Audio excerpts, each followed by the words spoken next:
Auteur et cinéaste, Ezra Paventi voyage aux quatre coins de la planète pour donner une voix à ceux et celles dont les problèmes retiennent plus souvent l'attention médiatique que les bons coups. Avec ses projets, elle cherche à montrer la résilience humaine et la richesse culturelle. Explication avec Ezra Paventi. Je suis fascinée par la force intérieure qu'on a en chacun de nous. Puis pour moi, chaque fois que je me retrouve dans des endroits devant des êtres humains qui ont passé à travers des situations tellement difficiles, qui nous semblent inhumaines de l'extérieur, que je les vois continuer à espérer un bel avenir, que je les vois continuer à se battre chaque jour, mais moi, ça m'apporte une force incroyable. T'sais. Je dis souvent que mon métier m'aide à devenir un meilleur être humain, puis je le crois profondément.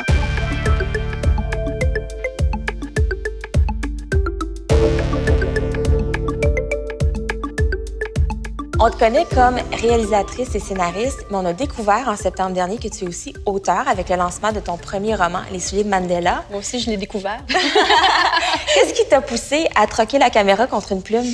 Bien, en réalité, cette histoire-là, je l'avais dans la tête et dans le cœur depuis que je suis allée moi-même travailler en Afrique du Sud. Et dans le domaine de la télé, du cinéma, c'est un petit peu compliqué. Ça nous prend des gros budgets pour tourner. Et tourner une histoire qui se passe en Afrique du Sud, c'était très complexe. Alors, bon, d'une part, il y a le côté pratique. Ça devenait plus pratique pour moi de raconter cette histoire-là en étant toute seule avec ma plume. Puis l'autre raison aussi, c'est que c'est une histoire qui est assez intime aussi. Parce que je mets en parallèle le voyage d'une jeune journaliste qui se promène à travers l'Afrique du Sud et son voyage intérieur aussi, où elle fait un cheminement intérieur. Et bon, comme bien des gens dans la vie, j'avais envie d'écrire un livre une fois dans ma vie. Puis je me suis dit, voilà. Un beau projet. Dans le téléviseur, en haut du bar, des images d'un concert en plein air sont diffusées. Un concert bénéfice organisé dans le but d'amasser des fonds pour la lutte contre le sida en Afrique. Je souris. Combien sommes-nous à vouloir sauver l'Afrique? Mais je me demande surtout, combien de Don Quichotte parmi nous l'Afrique a-t-elle sauvé?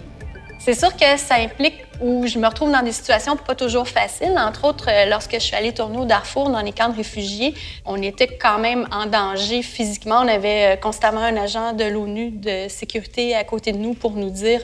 Ça nous est arrivé à un moment donné, on était en train de tourner, puis on s'est fait dire « On arrête tout, on embarque dans le camion rapidement. Ah oui, hein? Faut partir. » Donc, c'est tourner dans des conditions difficiles, mais lorsqu'il y a un échange qui se crée, lorsque il y a ce moment où tu es en face d'un autre être humain qui n'est pas de ta culture, qui n'est pas de ta langue, qui a une femme qui peut avoir mon âge, puis qui a 15 enfants, puis 7 petits-enfants, puis qu'il y a quand même un échange, puis qu'il y a quand même une communication, puis qu'on arrive à se comprendre. Contact. Ça, c'est des moments extraordinaires. C'est magique. C'est vraiment magique, puis c'est ça qui vient me chercher, c'est ça qui vient me nourrir, ce type d'aventure-là. Ouais.